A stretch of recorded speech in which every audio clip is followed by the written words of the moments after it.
اونچ نیچ کا بخوبی علم تھا، انہوں نے اس دھرنے کو طول دیا اور بالآخر عمران خان صاحب کو وہ دھرنا ختم کرنا پڑا، اور جس طریقے سے ختم کرنا پڑا وہ بھی کچھ خوشگوار بات نہیں ہے۔ آپ نے دیکھا کہ ثانیہ APS آپ کے سامنے ہوا، اور اس کی بیک سٹوری جو کچھ ہے وہ بھی آپ سب کے سامنے ہے۔ بہرحال عمران خان صاحب کو 2018 میں کامیابی ملی، اور RTS آپ سے چھپا ہوا نہیں ہے، دیگر ڈیٹیل بھی آپ کے سامنے ہے۔ المختصر عمران خان صاحب کو 4 سال کا عرصہ ملا، 4.25 سال کا معیشت کا بیڑا غرق ہوا۔ آپ نے دیکھا کہ GDP جو دوران جنگ مائنس میں جاتی ہے، پہلی بار پاکستان کی ہسٹری میں GDP عمران خان صاحب کے دور میں مائنس میں گئی، یعنی یہاں سے آپ اندازہ لگا سکتے ہیں کہ معیشت کا کیا حال ہوا۔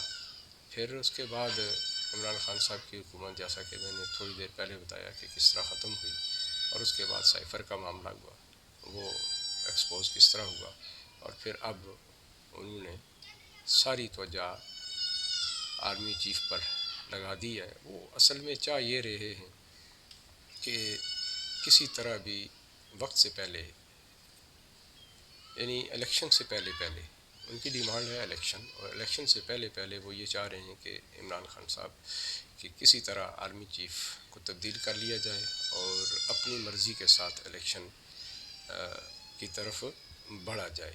یہ ان کا مدعا ہے، یہ ان کا آبجیکٹیو ہے۔ تو اب تک کی جو موجودہ اطلاعات ہیں ان کے مطابق نئے آرمی چیف آلموسٹ نامینیٹ ہو چکے ہیں، جیسا کہ آپ نے سوشل میڈیا پہ بھی دیکھا کہ جنرل عاصم منیر صاحب کو 4 اسٹار جنرل کا پروٹوکول دے دیا گیا ہے۔ اس کی کئی وجوہات ہو سکتی ہیں، یہ بھی ہو سکتا ہے کہ 29 تاریخ کو ایکس COS یا کرنٹ COS جو ایکس ہو جائیں گے، ان کی ڈیٹ تک جو اس وقت عمران خان صاحب نے ہائپ کریٹ کی ہوئی ہے اس کو ڈیفیوز کیا جائے۔ یہ نامینیشن اس حد تک بھی ہو سکتی ہے، مے بی کہ جناب شہباز شریف صاحب PM پاکستان، جن کے پاس یہ اختیار ہے، یہ ثوابدید ان کی ہے، اور وہ اس سلسلے میں اپنے بڑے بھائی جناب نواز شریف صاحب سے لنڈن میں ملاقات کر چکے ہیں اور وہ فائنل کر چکے ہیں، مے بی کہ وہ کسی اور کو بنا دیں۔ لیکن 2 چیزیں بہت کلیئر ہو گئی ہیں، ایک تو جنرل قمر باجوہ صاحب کی ایکسٹینشن کا معاملہ، یہ بھی عمران خان صاحب کی خواہش شدیدہ تھی، لیکن وہ چونکہ فیصلہ ہو چکا ہے کہ اب ایکسٹینشن نہیں ہوگی، اور اسی چیز کو ڈیفیوز کرنے کے لیے جنرل عاصم منیر صاحب کو 4 اسٹار جنرل کا پروٹوکول دے دیا گیا ہے، اور پھر اب 29 کو انہوں نے جانا ہے۔ اب دیکھتے ہیں کہ 2 یا 4 دن پہلے اناؤنسمنٹ اس کی ہو جانی ہے، پتہ چل جائے گا۔ عمران خان صاحب کی چوائس جنرل عاصم منیر بھی نہیں ہے، بدقسمتی سے ان کے بعد آنے والے جنرل بھی نہیں ہیں، اور اس کے بعد 2 جنرل جو بنتے ہیں ان کی چوائس آلموسٹ کچھ لگتا ہے کہ ان کی چوائس وہ ہے۔ تو ویسے تو ان کی چوائس کوئی اور تھے، لیکن وہ اس حد تک کنٹروورشل ہو چکے ہیں کہ اب ان کا COS بننا مشکل ہے۔ بہرحال یہ کچھ سچویشن ہے، اور کیوں چاہ رہے ہیں وہ بھی میں نے آپ کو ڈیٹیل بتا دی ہے۔ تو یہ کچھ تھا عمران خان صاحب کا، اور اب جو عمران خان صاحب یہ کر رہے ہیں کہ کسی نہ کسی طریقے سے جب یہ ساری چیزیں کلیئر ہو گئی ہیں، ایک آپشن عمران خان صاحب کے پاس باقی بچا ہے، اور وہ آپشن یہ ہے کہ کسی نہ کسی طریقے سے پبلک پریشر بڑھایا جائے، اور وہ بار بار یہ کہتے ہیں کہ میں پنڈی کی طرف جاؤں گا، اسلام آباد کی طرف نہیں بلکہ پنڈی کی طرف جاؤں گا۔ تو آپ سمجھتے ہیں کہ پنڈی کی طرف جانے کا کیا مقصد ہے، اور اس عمران خان صاحب کے بیان پر حکومت وقت نے بھی کمر کس لی ہے، لنگوٹے انہوں نے بھی کس لیے ہیں، اور ان کی اسٹریٹجی بھی بہت واضح ہے۔ رانا ثناء اللہ صاحب بڑے واضح طور پر اس بارے اعلان کر چکے ہیں، اور اس بار حکومت وقت کا بھرپور ساتھ پاک فوج دے گی. وقت کی ضرورت بھی ہے اور آئینی ڈیمانڈ بھی ہے. بہرحال عمران خان صاحب آخری کوشش کریں گے، چونکہ وہ پبلک سے ہیں اس وقت آئے ہوئے، پبلک کا ان پر پریشر ہے اور کسی طرح بھی ان کے پاس کوئی آپشن اس وقت ہے نہیں ہے کہ عمران خان صاحب اس مارچ کو پوسٹ پون کر دیں یا ختم کر دیں. اگرچہ انہوں نے ایک کوشش ان کے ساتھ ہوئی کہ ان کے اوپر کاترانہ حملہ ہوا، اور جو کچھ آپ کے سامنے آ رہا ہے اور جو کچھ ڈیٹیل آ رہی ہے وہ بھی عمران خان صاحب کے اوپر ہی آتی ہے. بہرحال ہم اس طرف نہیں جاتے. کوشش ہوئی اور اچھا نہیں ہوا. اب عمران خان صاحب اس پوزیشن میں نہیں ہے کہ وہ فورتھ ویو اس مارچ کو پوسٹ پون کر دیں یا سرے سے ہی ختم کر دیں. اب وہ منزل مقصود ان کی پنڈی ہے، وہ پنڈی جائیں گے، احتجاج کریں گے اور بھرپور طریقے سے احتجاج کریں گے. پورا کا پورا وہ پریشر ڈالیں گے کسی نہ کسی طریقے سے کہ آرمی پر پریشر ڈالا جائے اور ان کے ذریعہ حکومت وقت پر پریشر ڈالا جائے، اور ان کی جو ڈیمانڈ ہے الیکشن، نئے الیکشن، وہ نئے آرمی چیف سے پہلے ہو جانے چاہیے. ان کا یہ مشن ہے، لیکن نہیں لگتا، اس لیے کہ اب گراؤنڈ پوزیشن بالکل بدل چکی ہے. ان کو فائدہ صرف یہی ہے. تو یہ آج کی ڈیٹیل تھی جو آپ کے سامنے رکھی ہے، جو میری ذاتی اسسمنٹ ہے. میں بھی کہ اس سے برعکس کچھ اور بھی ہو سکتا ہے. آپ بہتر جج ہیں. سوشل میڈیا آپ کے سامنے ہے، دیگر میڈیا آپ کے سامنے ہے.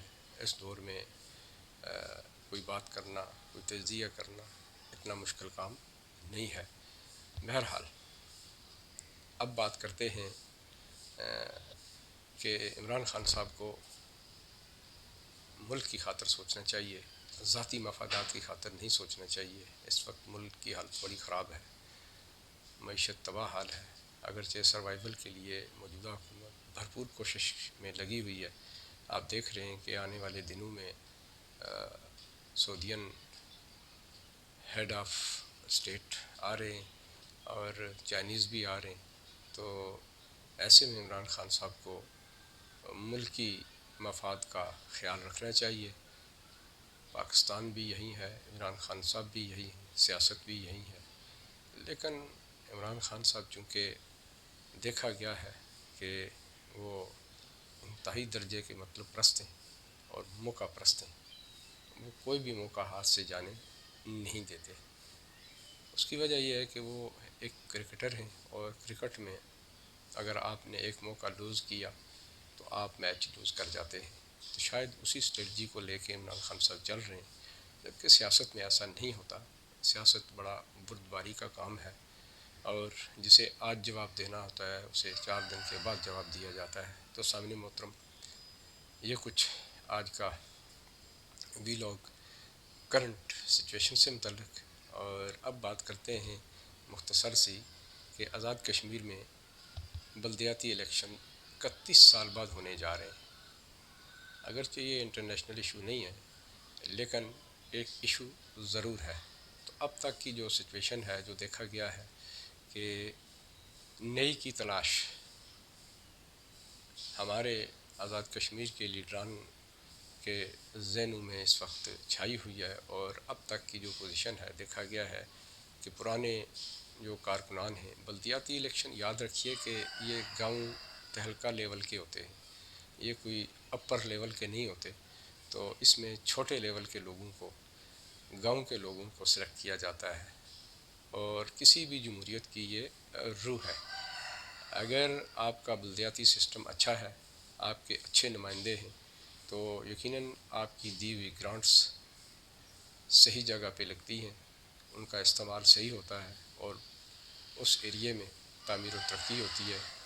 کیونکہ Azad Kashmir for filling area ہے اور ماؤنٹن ویلی ہے، حالات کچھ اس طرح کے ہیں کہ وہاں پر سہولیات بھرپور میسر نہیں ہیں، تو اگر اچھے نمائندے چنے جائیں تو زیادہ بہتر ہوتا ہے۔ لیکن اس وقت ہوا یہ ہے کہ کافی سارے حلقوں میں، بہت زیادہ حلقوں میں یہ ہوا ہے کہ پرانے جو کارکنان تھے، جن لوگوں کی ایفرٹس تھی، ان کو نظر انداز کیا گیا ہے اور نئے کینڈیڈیٹس کو لایا گیا ہے۔ اگرچہ یہ ایک اچھی سوچ ہے آئندہ کی پلاننگ کے لیے، لیکن یکسر ہی چینج کر دینا اور چین کو پوری چین نئے لوگوں کی لے آنا، یہ انتہائی غلط ہے۔ پارٹی لیول پر یہ انتہائی نقصان دہ ہے۔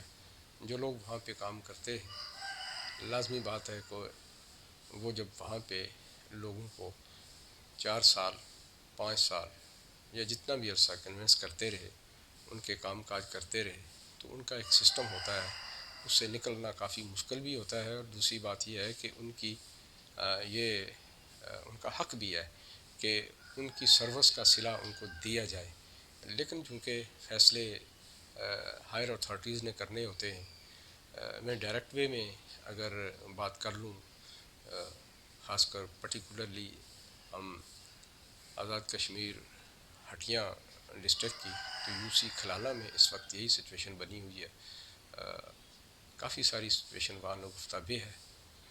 جو پارٹی ہیڈز ہیں، انہوں نے اختیار سیکنڈ ٹیئرز کو دے دیے، اور سیکنڈ ٹیئرز کو کسی نان پولیٹیکل پرسنالٹی نے اپروچ کیا اور انہوں نے سلیکشن دے دی، اور انہوں نے بنا دیکھے ہوئے وہ سلیکشن کر دی، اور اس وقت وہاں پر ایک کشمکش سی ہے۔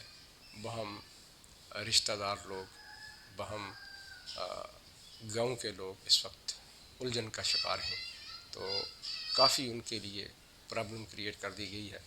ایسے میں بہتر سلوشن یہی ہے کہ لوگوں کو، علاقے کے لوگوں کو، معززین علاقہ کو بیٹھ کر